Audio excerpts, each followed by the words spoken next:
Welcome back to Kami Airsoft's channel.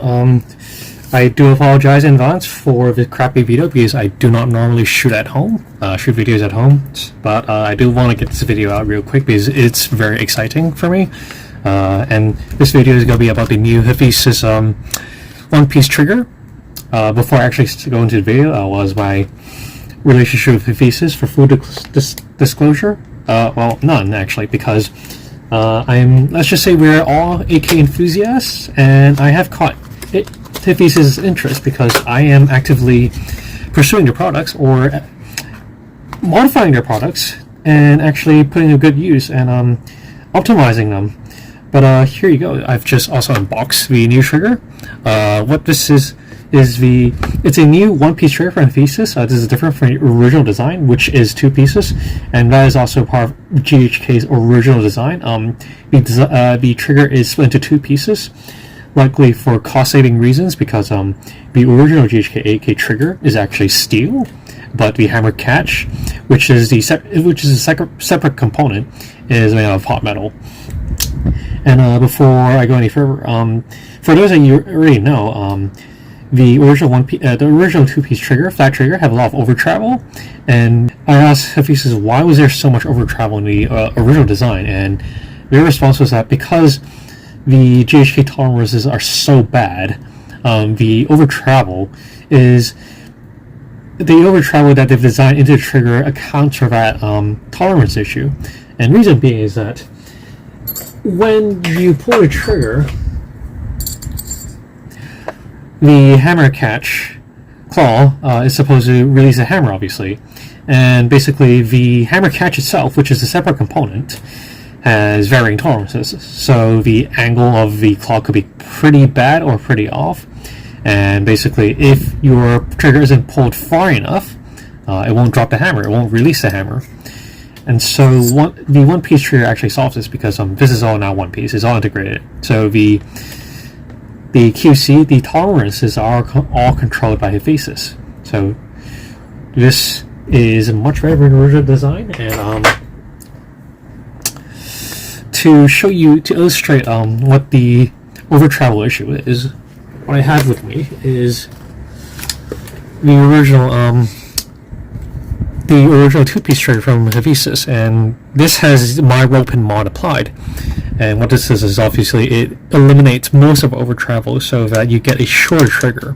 And you can see on the trigger guard I've actually marked out the length of travel, distance of travel, this trigger, which I'll show you right now. So this is the trigger, and that's your uptake. That's your uptake, and it hits the first wall. Then there's just creep. Yep, hammer goes off right there. But travel has been reduced to around 5 mils, to give or take, which is a lot shorter than the original, because the original one would go all the way back, which is like 7 or 8 mils. So what I am going to do right now is that I'm going to replace my original two-piece trigger with a new one-piece trigger and see if it's a total drop in fit, because I do expect the triggers to be similar but not too far off, and we'll see whether it's a direct replacement or you have to reinstall it from scratch, because I may have to remove my roll pin mod. Oh, and before going any further, Hafiz's did say that the one-piece trigger is a lot more crisp. So I've actually tested the demo gun at Bang Bang, and I can tell you immediately that the new triggers are a lot less mushier than the original ones, even though the trigger spring, the disconnector spring that they've used, is still quite light, but it's definitely not as mushy as the old one. So we'll replace this and see how it goes. Alright guys, I'm back. I'm done swapping out the triggers, and you can see this is the old Hafiz's two-piece trigger. Well, this is the only piece by Hafiz's, and this is the original hammer catch. And you can see how they interact, but there's some play. If I put a pin for it, you see that there's actually some play in the hammer catch, and what this actually allows the trigger to do is that when the hammer is in a hammer down position, when you pull the BCG back, the bolt back in a safe, you can actually cock the gun. So Hiphesis have told me that with the new one-piece trigger, your 2-claw one-piece trigger, when the hammer is in the decocked position, you cannot rack the bolt if your gun is unsafe. Hiphesis did say that when your hammer is down, you cannot cock your bolt. You cannot rack your bolt back. Reason being, the play from the 2-piece trigger is eliminated, so the hammer catch and trigger one piece. So when your gun is in firing mode, you are able to cock it back. But now I'm just going to drop the hammer, put in safety, and you see that you cannot rack the bolt back. It stops. So just a reminder that you are not able to pull the bolt back anymore when the hammer's down and the selector's in safe.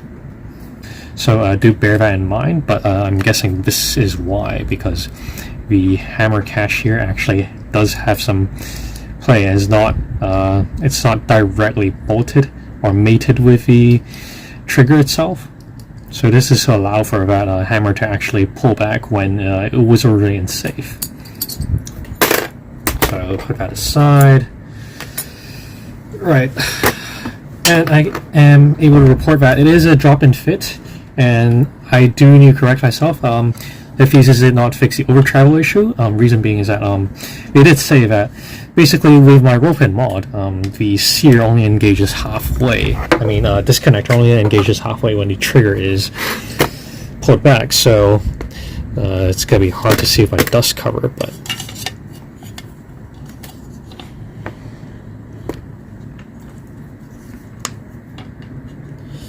But basically, what happens is that when you pull the hammer back, the sear disconnector, only half of that disconnector is on the hammer itself. It's only half of it is catching the hammer. And this is due to rope in mod, but it's not exactly unadvisable, but this is totally fine as long as you swap out all the parts for steel. If you have a steel hammer, this is absolutely fine. So even if it's just grabbing onto half of a hammer, you're still good to go, but you can see that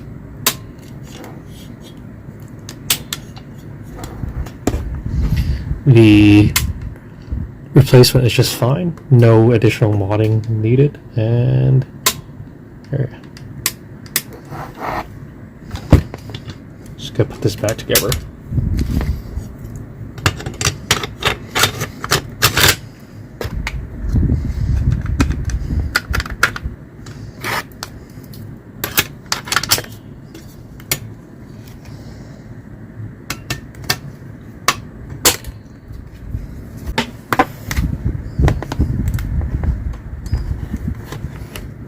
Just gonna dose the trigger again. Ooh, okay, it's actually shorter than before. Holy shit. That's a very prominent wall. There it goes.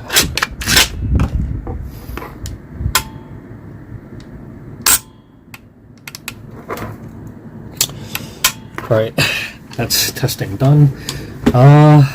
For disclosure, this product is not available for sale yet. Hiphesis have generously provided me the trigger for me to test because, well, I am sort of an informal community gunsmith of a sort.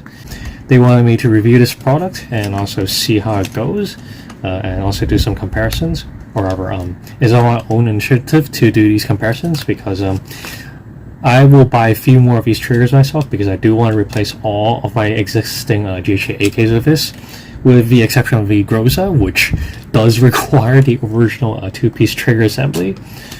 So yeah, that's pretty much it. This new 1-piece trigger comes in 3 styles. One is the first one is the original flat trigger style, the ALG style, which is similar to, well, it's the same one basically, but with the hammer catch integrated in 1 piece. Second one is a slight curved trigger with rounded edges, so I really like it because it's a lot more ergonomic. I don't really know the name of it, but it's not a bad trigger. And then the last one is the original AK trigger with 2 claws instead. So it's similar to the WNS one-piece trigger, but with 2 claws. So for those that actually want a drop-in replacement to their AKs without modifying the style too much, this is, well, that is your product to go. Yeah, that's it for this video. Keep you posted for any updates. Thank you for watching.